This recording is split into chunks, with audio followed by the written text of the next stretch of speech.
Македонија со години наназад добива критики за состојбите во медиумите. Меѓутоа, последната година тоа ни го кажа и State Департментот, и Хелсиншки комитет, и Amnesty International, Репортери без граници, и Freedom House каде што е кажано дека состојбата во медиумите е онаква каква што треба. Лустрацијата беше проблем на Владимир Милче. Затворањето на медиумите беше проблем на Велија Рамковски. Кога еден беше изложен на полициски упад, потоа беше уапсен Велија Рамковски.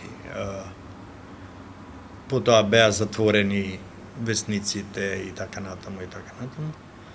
Мислам дека имаше многу луѓе во медиумите кои гледаа сеир. Проблемот во Македонија е во тоа дека сите живеат во една илузија дека нема да им тропнат наврат. Така.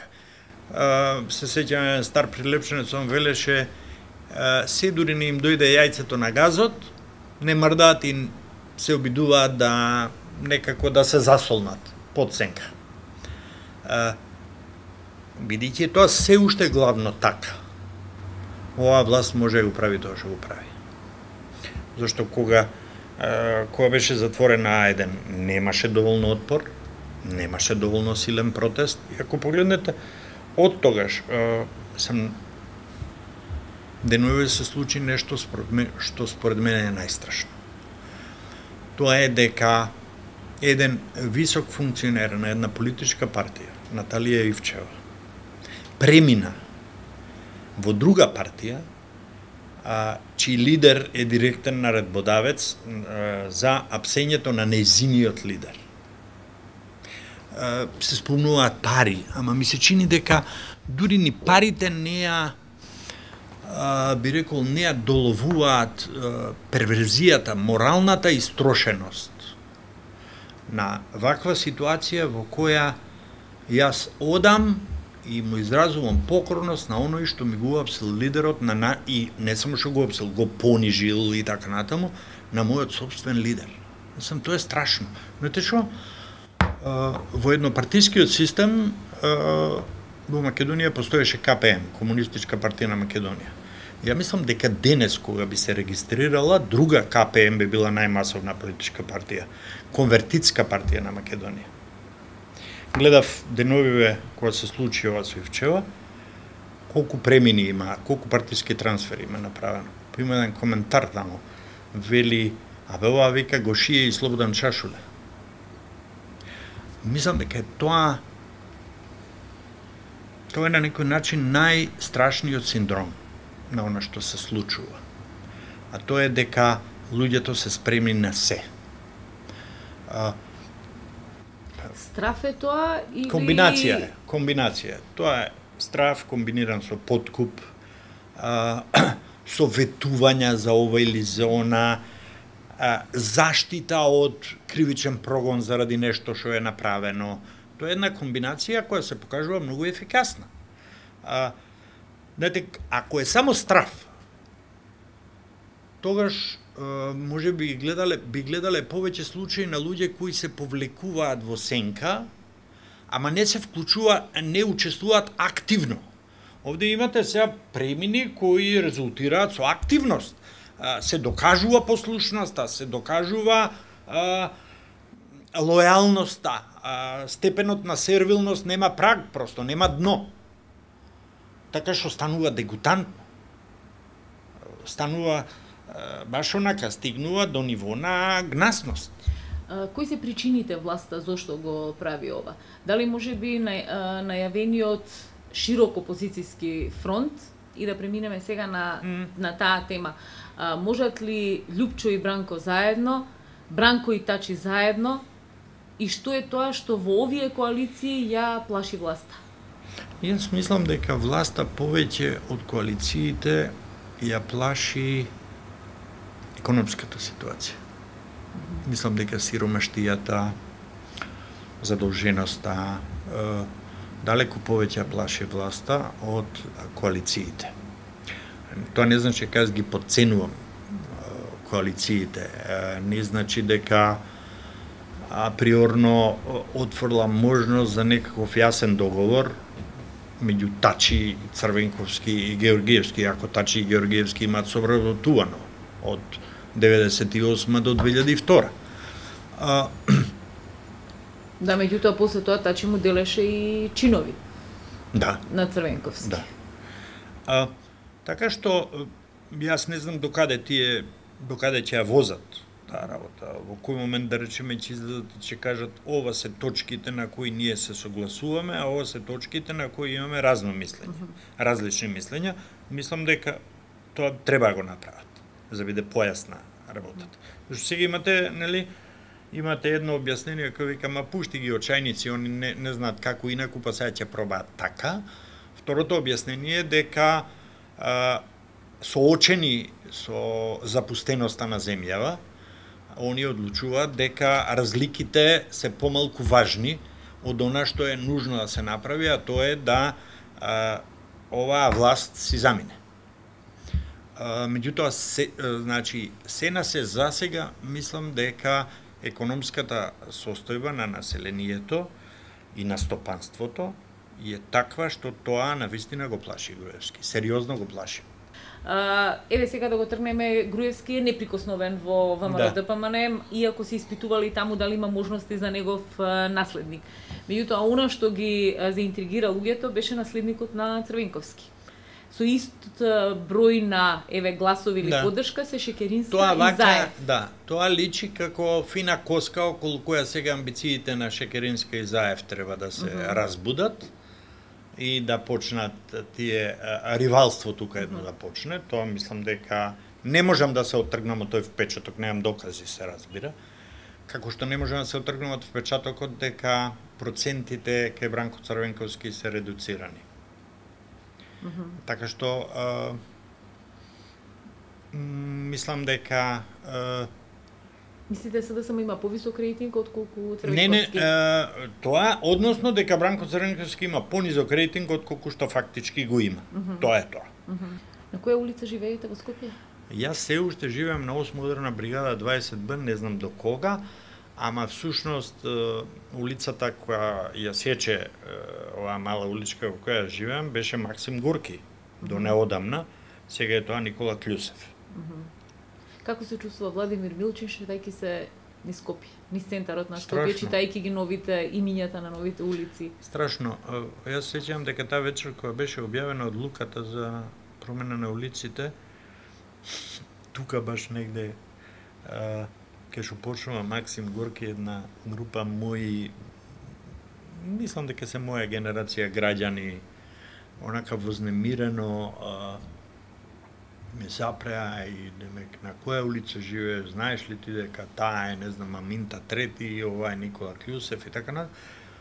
Јас само ги погледав, викам, а вие сте изненадени? Не ви се чини дека ова е нешто што логично произлегува од сето што се случуваше пред тоа, вие кај живеете? Она што ме фрапира е, од време на време кога ќе се соочам со таква ерупција на незадоволство, како демек промената на улиците е прво нешто што ни се случило. Не е прво. Ако го имате Александар на плоштадот, ако го имате Филип таму, тогаш е логично да го очекувате тоа. Тоа што тој обид за рекомпонирање на идентитетот на корените наши, тоа е логично доведува до тоа, тоа е едната димензија. Втората димензија е една провинциализација. Зашто Аминта Трети не ни значи ништо ни нам, уште помалку на светот. Стив Наумов е нешто што и за татко ми и за мене значил многу. Тој е сега потурна таму во едно сокаче. Така што ние се претворивме, речиси, во неми сведоци на тоа дека ќе се изнапише одново историјата и тоа ќе биде обележено со многу искривувања, со многу премолчувања и многу наддавања. Се разбира, се што е партизанство ќе биде минимизирано, ќе биде турнато настрана.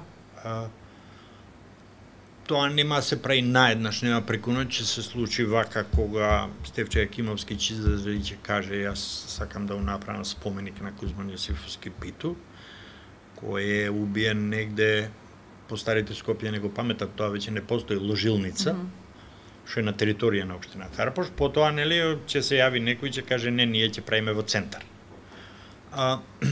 Значи тоа е некоја преодна фаза кога малце ќе се жонглира.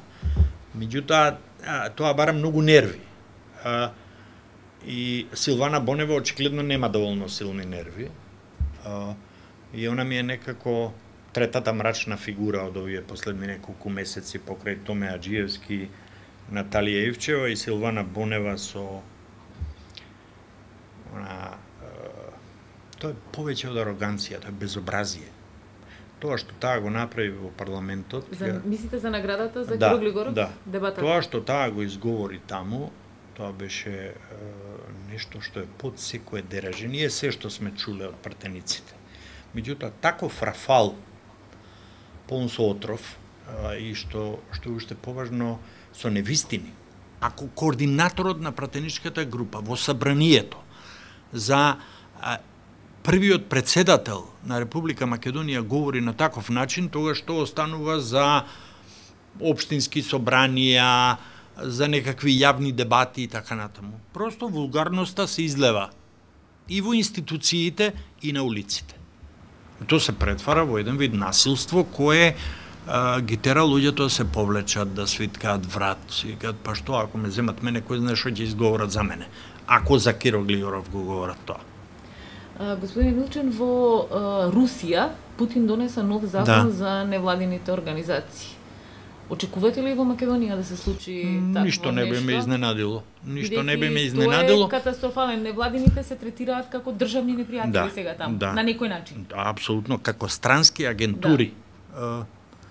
Ја не знам како изгледало тоа претходно во Русија, односно кои биле врските на невладините и на фондациите да поднесуваат извештаи.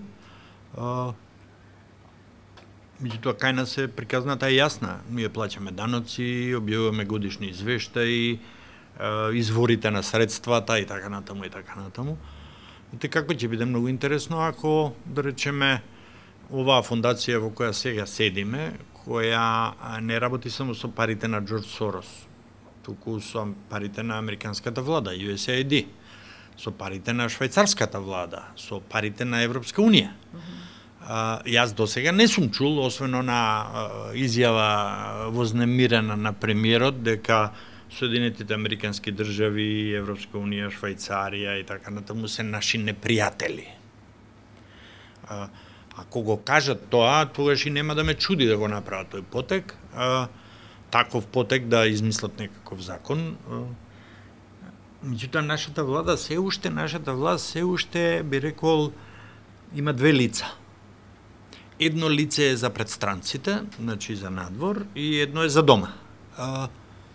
Не знае нашата јавност, например, дека постои нешто што се вика иницијатива, тоа е меѓународна, тоа е покрената преку Обединетите нации, за отворена власт.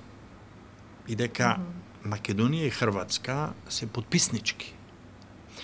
Таа цела иницијатива е многу врзана со спредување на законот за слободен пристап до јавни информации.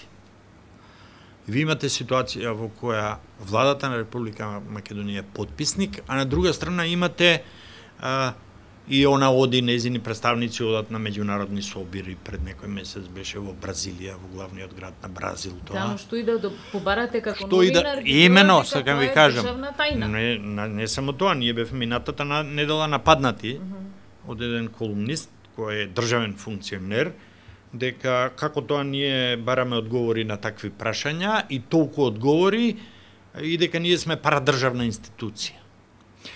Сакам кажам, тој лицемерен пристап е една од спецификите на оваа власт. Оваа власт е лицемерна и спрема сопствените граѓани и спрема така наречениот меѓународен фактор.